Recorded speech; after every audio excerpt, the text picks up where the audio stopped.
لله نحمده ونستعينه ونستغفره ونستهديه ونعوذ بالله من شرور أنفسنا ومن سيئات أعمالنا. من يهده الله فلا مضل له ومن يضلل فلا هادي له، وأشهد أن لا إله إلا الله وحده لا شريك له، وأشهد أن محمدا عبده ورسوله. يا أيها الذين آمنوا اتقوا الله وقولوا قولا سديدا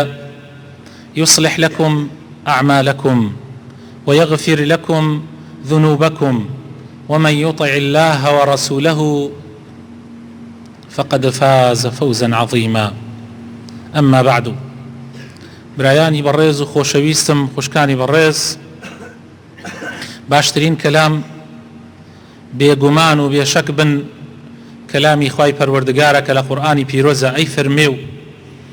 باشترین ڕێبازیش لەم ژیانەیە ڕێبازی محەممەد المختارە صلی الله عليه وسلم کە پەیامبەری خوایە، و خراپترین ڕێگا و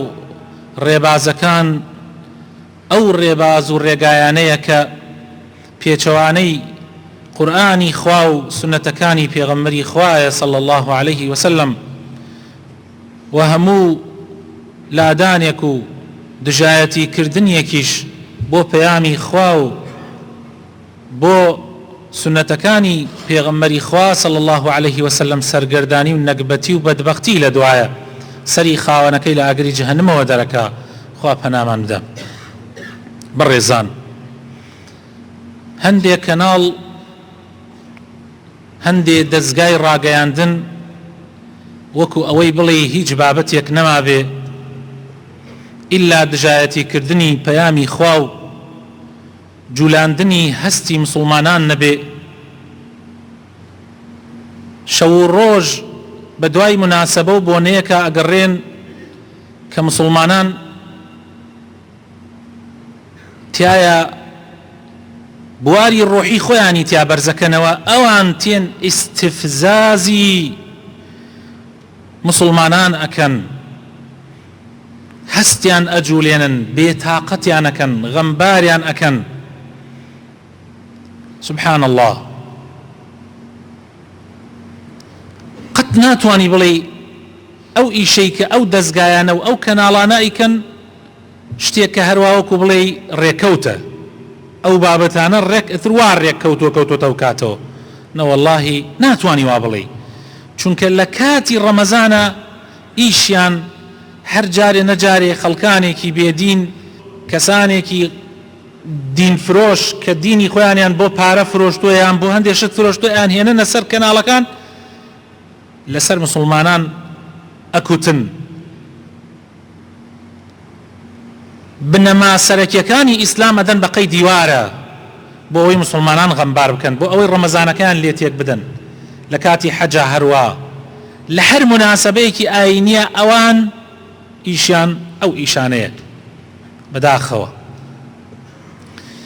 ئێستش پاش گەڕانەوەی حاجیەکانمان یا ڕەبی بەخێر بێنەوە بەسەر چاو،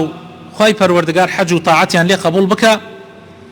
ئەبینی ئەو کەناڵانە ئاگریان تێبەر بووە، باسییان ئەوەیە بەم شوێنە ئەگەڕێن بەو شوێنە ئەگەڕێن، بە هەر شێوازێک ئەو پرسیارە ئەوڕژێنن. هەر لە ئەم ساڵە 7000 ئەوەنە حاجی لە کوردستانەوە چۆ بۆ حەج، طبعاً ئاگریان تێبەر بووە. تێچووی ئەو مەسروفی ئەو حەجەی ئەوەی کە ئەوان بردویانە لەگەڵ خۆیانە تێچووەکەی 45 ملیۆن دۆلارە. ئایا ئەو پارەیە بدرێ بە نەخۆشخانەی هیوا و نەخۆشخانەکان باشە خێرترە، یا سەرف بکرێ بۆ خاوەن پێداویستی و کەسوکاری پێشمەرگە و شەهیدە سەربەرزەکان باشە؟ یعنی ئەدەن لە ئەو مواضعانە و هەتا دوایی خۆتان گوێتان لێ بووە و گوێتانیش لێ ئەبێ بەردەوام. طبعا ئەمە وەڵامەکەی وەڵامی ئەمە یا باس لەسەر ئەمە منەیکەم بە دوو بڕگەوە. بڕگەی یەکەم باسی لایەنی شەرعی مەسئلەی حەج و عومرە ئەکەم کە لایەنی شەرعی حەج و عومرە ئایا چۆنە بە کورتی، پاشان لە لایەنی عەقلیەوە وەڵامی ئەو کەناڵانە و ئەو دەستگایانە ئەدەمەوە بە چەند وشەیەک. حەج پایەیەکی سەرەکی ئیسلامە. طبعا ئەم قسانە کە یەکەم قسەی مەلا تارق نییە، ئەمە قسەی هەموو عولەمای ئیسلامە. ئەم قسانە کە یەکەم ئیجماعی لەسەرە، ئەوەشی کە خلافی لەسەر بێ ڕوونیەکەمەوە. حەج یەکێکە لە ڕوکنە سەرەکیەکانی ئیسلام، لە 5 ڕوکنە سەرەکیەکەی ئیسلام. بە هیچ شێوازێ ئینکارکردنی حەج دروست نییە و هەر کەسێکیش ئینکاری کا پێی کافرە بێ. قسەی من نییە، ئیجماع، یەک عالم نییە ئەمەی نەوت بێ. و هەر کەسێکیش دژایەتی حەج بکە مرتەدە و لە ئیسلام هەڵ ئەگەڕێتەوە، ئەگەر تەوبە نەکا نەگەڕێتەوە و نابێ لە قەورسانی مسلمانانە بنێژرێ و تەلاقی نامێنێ و بە هیچ شێوەیەک نوێژیشی لەسەر ناکرێ. حەج لە ساڵێکە یان لە عومرە یەک جار واجبە لەسەر ئەو مسلمانانەی کە تەکلیفی شەرعیان لەسەر و توانایان هەیە. بۆیە هەر لە سەرەتای پێگەیشتنی هەر مسلمانێک بەرەبەرە واجبە لەسەری پارە خڕکا و خۆی کۆ بکاتەوە بۆ ئەوی بتوانێت لە ژیانیا یەک جار حەجی ماڵی خوا بکە. خوای تەعالی لە قورئانی پیرۆزە لە چەندین شوێنە باسی فەرەزیەتی حەجمان بۆ ئەکا و تەئکیدی لەسەرەکە. یەکێک لەوانە سوورەتی ئالی عیمران ئاەتی 97 خوای تەعالی فەرمێ وەلله علی الناس حج البيت من استطاع إليه سبيلا. پێویستە لەسەر هەموو مسلمانانێک، پێویستیەکی خوا، فەرزێکی خوایە لەسەر هەموو مسلمانێکەوە حەجی خوای ماڵی خوا بکە ئەگەر توانای هەبێ، ڕێگای بۆ ئاسان بوو بێ و ئیمکانیاتی مادی هەبێ. هەر کەسێ دوای ئەوە کوفر بکە خوای تەعالی ئەفەرمێ خوای گەورە دەوڵەمەندە خۆی کافر بووە. لە سنەتی پێغەمبەر هاتووە صلی الله عليه وسلم لە حەدیثی صحیحە کەوا پێغەمبەری خوا ئەفەرمێ ئیسلام لەسەر 5 پایە بیناکراوە: شایەتمان، نوێژ، زەکات، حەج، ڕۆژووی مانگی ڕەمەزان. ئەبوو هورەیرە بۆمانەیە گێڕێتەوە لە حەدیثی صحیحە ئەفەرمێ پێغەمبەر فەرمووی صلی الله عليه وسلم هەر کەسێ حەج بکا لەوێ شتێکی ناشەرعی نەکا فەلەم یەرفث وەلەم یەفسق، وەک ئەوە وایە ڕەجع کەیەومی وەلەدەتهو ئومه، وەک ئەوە وایە ئەو ڕۆژەی کە تازە لەدایک بۆ ئەوە پاکە بێتەوە. طبعا لعمريش أدري طبعا كخلق يكتشي بو عمره ألين عمره وأوانين. طبعا عمره للاي زوريني علماء والرأي الراجحش أوي عمريش فرضة. أجر كسي بوي نكراب رابو حجو ناوي درنتو هيج نبي لسريتي أبي برا عمره بكا وباري بوكو بكاتو عمريك على الأقل لجياني عن جام بدا. وفي غمري إخوة أفرمي طبعا أوا بلغمان شيء بلغمان آياتي قرآنك أخوي تعالى أفرمي وأتم الحج والعمرة لله. حج عمره بو خواهی پروردگار انجام بدن و بجوانی بیکن. عمره بو عمره پیغمبر فرمی صلی الله علیه وسلم ابیت معی کفارتی نیوانیان هرچی گناه تیسرتوا و حج یکی پاکیش بو خواهی تعالی پاداشتکی تنها بهشته، تنها بهشته. يعني هر کسی حج یکی ریکوپیک بکا بجوانی و بر ریکوپیکی وک او حجی بو خواهی کری این بهشتی بو خواهی کری بی. و پیغمبری خواه صلی الله علیه وسلم افرمی أديموا الحج والعمرة بردوام هول بدن حج وعمرة أنجام بدن دوش نايلي لجياني إنسانا يا كم فقيرين نايلي دوهم جناح أتاوينيتوا وكو تشون كوري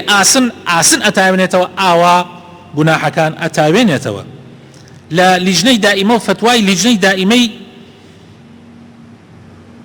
حجاز هاتوا كأفرمي عمرش لقولي بقوتي زانايانا عينا وكو حج فرضة. اگر كسيك نيتواني حجك بكا هيچ نبي عمرك انجام بدا. اي سبوتان دركوت كمسألة حج ياري كردني من علانا نيار كسيك خلصي وبكيفي خوي قسيتيا بكا. طبعا او كسانيك قسيتيا كان يا نزانن يا زانان بلان بكري جيراون. اگر نزانن داواكن خوي قوره هدايتيان بدا، اگر بکرێ گیراویشن داوا ئەکەین خوای تەعالی تۆڵەیان لێ بسێنێتەوە. باشە ئەم جادینە بواری عەقلی وەڵامی ئەم پرسیارە ئەدەینەوە کە یەکەم جا کردمان لە ئەو کەناڵانەوە کە ئەکرێ وەگەنە هەر کەسێ ئەو پرسیارە ئەکەن. باشە دابینکردنی پێداویستی نەخۆشخانەکان، موچەی پێشمەرگە و منداڵ و کەسوکاری شەهیدە سەربەرزەکان و خاوەن پێداویستی ئەوەی کەم ئەندام و پێداویستی هەیە کاری حکوومەتە یا کاری خێر و سەدەقەی مسلمانانە؟ یعنی ئەوانە ئەبێ بە حکومەت بیباتە ڕێوە، یعنی ئەبێ مناڵی پێشمەرگە و کەسوکاری پێشمەرگە کە سێنگی خۆی خستۆتە بەردەمی گول لە وڵات ئەپارێزێ ئیشی حکوومەتە یا ئیشی خێر و سەدەقەیە بەرماڵیان بۆ داخەین؟ یعنی معقولە ئەمە ئیشی حکوومەتە یا ئیشی یا ئەبێ بە خێر و سەدەقەی مسلمانان ئەم ئیشانە بکرێ؟ باشە خەڵکی هەرچۆن بێت طبعا هەوڵەدەن بە هەزار حاڵ بە چەند ساڵ ئەوەنە پارە کۆ ئەکاتەوە طبعا لە بژێوی ماڵ و مناڵی خۆی کەمەکا پێداویستی ژیانی خۆی هەیە هەوڵ ئەدا کەم و کورتی هینەکات بۆ ئەوەی بتوانێت پارەیە کۆ بکاتەوە بۆ فەریزەی حەج کە یەکێکە لە گەورەترین ڕوکنەکانی ئیسلام و واجیبیشە سەر تۆ ئەنجامی بدەیت. باشە یعنی کەسێک کە بەم شێوە پارە کۆ ئەکاتەوە تۆ بەچی حەقێک ئەی کەناڵ طبعا ئەوە کەناڵەکە ئەو کەسێک کە پرسیارەکانەکە خۆ طبعا ئەوە کەسێکی ئاساییە ئەوە کرێکارێکە لەسەر ئەو کەناڵە طبعا کەناڵەکە و بەڕێوبەرەکەی و ئەو حیزبانەیش کە هەن لە دوای ئەو کەناڵانەوە بەڕاستی بەرپرسن ئایا بەچی مافێک ئێوە ئەڵێن فەرموو کاکە ئەو پارەیە کە بەم شێوە کۆت کردوێتەوە بڕۆ بیدە بە فڵان شوێن و لە فڵان شوێن و فڵان شوێنە سەرفیکە بەچی حەقێک یعنی بەچی حەقێک خوا ئەو حەقەی فەرز نەکردو لەسەر مسلمانە تۆ چۆن فەرزیەکەی لەسەری؟ باشە ئەو کەناڵانە بۆ ناڕۆن بپرسن لەو هەموو هەزاران و ملیۆنان دۆلارەی ڕۆژانە بە هەدەر ئەدرێ لە بۆنە و فستیڤاڵ و کۆنسێرت و ئەو شتە هیچ و پوشانەی کە ناوی ئەبیسن ڕۆژانە وەکو هەڵبژاردننی شاجوانی کوردستان وەکو کۆنسێرتی فڵانە گۆرانی بێژی فارس و عەرەب و ئەڕۆن لە هەر شوێنێکی ئەم دنیاە کابرایەک دێنن و لەم کوردستانەی خۆمانە کە یەک پلیتی گەیشتۆتە 90 دۆلار یەک کەس ئەڕوا بەس بۆ ئەوەی گوێ لە گۆرانی کابرا بگرێت 90 دۆلارەدا گڵایەکەدا لە 20 دۆلار و هەتا 90 دۆلاریان هەیە فڵانە کەسی ئەسفەهانی و فڵانە کەسی لوبنانی و فڵانە ئافرەتی فڵانە شوێن ئەیان هێنن بۆ هەولێر و بۆ سلێمانی و ئەمانە و ئەو کەناڵانەش طبعا خۆیان یعنی سبوان سەریەکەن. باشە قەینە ئەو هەموو پارە بۆ کەس ناپرسێ بۆچی ئەبرێتە دەرەوە ئەدرێ بەو گۆرانی بێژانە بۆ لە کوردستانە کەس نییە یعنی گۆرانی بڵێ یعنی قەزدم ئەگەر ئەوانەی هەواداری گۆرانین گۆرانی بێژ نییە لە کوردستانە ئیلا ئەوانە نەیە بهێنرێ بۆ ئەوەی ئەو هەموو پارە بە هەدەرە بدرێ بە ملیۆنان دۆلار ئەخرێتە دەرەوە ساڵانە. دەیها بەسمی تریش هەیە برا بەڕێزەکانم ئەوە فستیڤاڵی ڕەنگەکان هەزار بۆنەی بێدینی و بێ ئەخلاقی و بێ ڕەوشتی ئەهێنن لەم وڵاتە زیندوی ئەکەنەوە و ملیۆنان دۆلاری بۆ سەرفەکرێ. باشە بۆ کەس ئەو پرسیارە ناکە کە هەمووی دژی کللتوری کوردەواریە هەمووی دژی کللتوری ئاینی ئێمەیە بۆ پرسیارە ناکەن بۆ ڕۆژێ لە ڕۆژان یەکێکیان ئەو پرسیارانە ناکەن. باشە ئەو کەناڵانە نازانن کەوا ساڵانە سەدەها هەزار کورد گەشت و سەفەری خۆشی و ڕابواردن ئەکەن بۆ دەرەوەی وڵات بۆ وڵاتانی جیهان ئێران تورکیا جۆرجیا بەڵکو لەم پەڕی جیهانەوە بۆ ئەو پەڕی جیهان وڵات نییە کورد سەری پیانەکە بۆ هەمووی بۆ کەیف و سەفایە دەنکودانی نەبێیان هەندێکی کەمی نەبێ بە ڕێژەیەکی 1% نەبێ بۆ نەخۆشیە بۆ هەندێک پێویداویستی ترە. باشە تەنها وەکو بۆ زانیاریتان خۆشەویستەکانم تەنها ئەمساڵ 600,000 خەڵک سەفەری تورکیای کردووە ئەو تورکیایی وا هەر هەمووی قسەی پێکە 600,000 کەس ڕۆیشتووە ئەگەر هەر نەفەرێکی دەگڵای سەرف کرد بێ حەسابی کەن ئەوە بزانم بە قەدەری حەجەکەیە کە 45 ملیۆن دۆلارە. بۆ کەس باسی ئەوە ناکە بۆ کەس ناڵێ کاکە تۆ ئەڕۆی گەشت و سەفەرەکەی بۆ پارەکەت نادەی بە خەستەخانەی هیوا بە نەخۆشخانەی هیوا بە پێشمەرگە و بە کەسوکاری شەهیدە سەربەرزەکان بۆ کەس ناڵێ. یا مەوزوعەکە بەس حەجە و دژایەتی کردنی دینە. خۆ من هەتا ئەوانەشی کە سەفەر و گەشتەکەن خۆ من ناتوانم زەختیان لێ بکەم کابرا بە پارەی خۆی گەشتەکە من ناڵێم حرامە بەس پرسیارەکەم بۆ بەرپرسی وا هەیە لە ساڵێکە 20 جارە چێتە وڵاتە ئەوروپیەکان هەر جارێکیش کە ئەچێ براینە زۆربیان ئیفادیان بۆ ئەکرێ ڕۆژانە بۆ معلوماتتان حەسب ئەمە من لە بەرپرسێکی ئیداری ئەم شەو گوێم لێبوو ئەیوت تەنها بۆ گیرفانیان بەس بۆ خەرجی گیرفانیان بێجگەل لە تەیارە و هاتوچۆ ڕۆژانە 4 گڵا بەس بۆ خەرجی گیرفانیان سەرفەکرێ. بەس بۆ خەرجی گیرفانیان بۆ مەطعەم و چکلێت و شیرینی و ئەوانەی گیرفانیان کە ڕۆژانە سەرفەکەن ئیتر مانگێ لێ بمێنێتەوە زەربی کە بزانم ئەمە گشتی چیەکە بێجگە لە هاتوو چۆکردن ئەمە بەرپرسە بەسیتەکان تا پلەیشی بەرزتر ببێتەوە باسی مەکە بۆ کەس باسی ناکە بۆ کەس ناڵێ ئەوە چییە.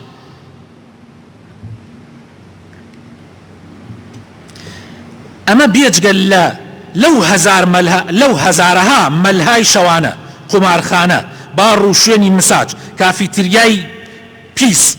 سەدەها شتی تر کە هاوشێوەی ئەمانم کە ئێمە ئەسڵەن من ناوەکانیشیان نازانم کە هەمووی جێگای خراپەکارین بوونەتە هۆی پێگەیاندنی دز و جەردە و پیاکوژ و مافیا کە لە تەنها شەوێکە بەقەدەری ئەو بڕە پارەیە سەرفەکرێ کە حاجەکان لە ساڵێکە ئەیبەن بۆ سەفەری حەج و عومرە کە ئەو سەفەری حەج و عومرە ئەبێتە هۆی دروستبوونی هەزارەها پیاوی باش و خێرخواز کە لە هەموو شارێکە و لە هەموو شوێنێکا شوێن دەستیان دیارە تەنانەت قەرارە خەستەخانەی هیوا بینا بکرێتەوە لەلایەن پیاوێکەوە 3 جار حەجی کردووە و دەیەها پرۆژەی خێرخوازی پیاوی وا دروست بووە کە ئەهلی حەج و عومرەیە کە بەڕاستی سەدەها خەڵک ئیسفادەیان لێکە سەدەها فەقیر و هەژار سەدەها کوڕ و ڕۆڵەی شەهیدان و پێشمەرگە سەربەرزەکان ئەوە هەمووی پیاوانێکن کە لە مزگەوتەوە لە حەج و لە عومرەوە پێگەیشتون بۆ دژایەتی ئەوانە بکرێ. بابینە سەر ئەو دەیەها کەناڵە زیاد و بێتامانەی کە ماڭانە بودجەی زەبەلاحی دنیایان بۆ تەرخان کراوە زان چەند کەناڵ هەیە لە کوردستانە چی سوودێکیە چی ئیسفادەیەکیە من پرسیارتان لێکەم ئەو هەموو کەناڵانە چی ئیسفادەیەکیە هەمووی کەناڵێکی بێتامن بابزانن بەخوا بودجێ ئەو کەناڵانە تەنها بودجێ ئەو کەناڵانە ببڕێ و تەوزیع بکرێ معاش پێویستمان بە پارەی حکوومەتی عێراقی نییە چی ئیسفادەیەکیان هەیە ئەو کەناڵانە بەس من پرسیارەکەم. ئیتر باسی بە فیڕۆدانی پارەی ئەم ملەتە مەکەن کە لەلایەن حکوومەتەوە لە ژێر ناوی جۆرا و جۆرا بە فیڕۆ ئەدرێ وەکو فرۆشتنی نەوت و غاز بندیوار گەندەڵی ئیداری دەیەها شتی تر لەو شێوازانە بۆ ئەو کەناڵانە باس ئەوانە ناکەن بۆ دژایەتی حەج و عومرە ئەکەن بۆ دژایەتی ئەبێ دژایەتی هەندێک شت بکرێ کە لە ڕاستیە ئیستفزازی مسلمانانی پێکرێ وامان پێکەن ئێمە دەستکەینە ئەم باسانە و ئەم باسانە بوڕژێنین کە لە ڕاستیە کەسمان حەز ناکەین. داواکارم خوای گەورە بۆ خاتر ناوەجوانەکانی خۆی ڕەحم بە هەموو لایەکمان بکە هیدایەتمان بدە نوری ئیمان بخاتە دڵەکانمانەوە یا ڕەبی خوایە دامەزراومان بکەی لەسەر دیندارەتی لەسەر ئیسلامەتی یا ڕەبی ئەوەی نەزانە و دژایەتی ئەم دینە ئەکا یا ڕەبی خوایە عاقڵی کەیت و زانایکەی یا ڕەبی ئەوەی زانایە و بە فێڵ و تەڵەکە و زانیاریەوە دژایەتیەکە یا ڕەبی بە دەردی خۆیەوە مەشغوڵیکەی یا ڕەبی مسلمانانی لەبیر ببەیتەوە یا ڕەبی دروشمە ئیسلامەکانی لەبیر ببەیتەوە یا ڕەبی خوای ئیسلاحی حاڵمان بکەی یا ڕەبی ئەم وڵاتەمان بپارێزی لە هەموو فیتنەیەک و ئاشوبێک لە هەموو گەندەڵ و خراپەکارێک یا ڕەبی خوایە ڕەحم بە ئەو کەسانە بکەی کە داوای دوعای خێریان لێ کردوین نەخۆشەکان یا ڕەبی خوایە ئەوانەی کە نەخۆشیان هەیە خوایە شیفای بدەیت یا ڕەبی خوایە ئەوانەی کە کێشەیەکیان هەیە کێشەی کۆمەڵایەتیان هەر کێشەیەکی تر خوایە ڕەحمیان پێ بکەی یا ڕەبی ئەوەی گیراوەکانی دەرباز بکەی یا ڕەبی خوایە بۆ خاتر ناوەجوانەکانی خۆت بۆ خاتر ئیسمی عەظەمی خۆت وڵاتمان لە هەموو خراپەیەک بپارێزە کەسی باش و چاک و داوێن پاک بکەی بەکار بەدەستی ئەم وڵاتە ئامین ئامین.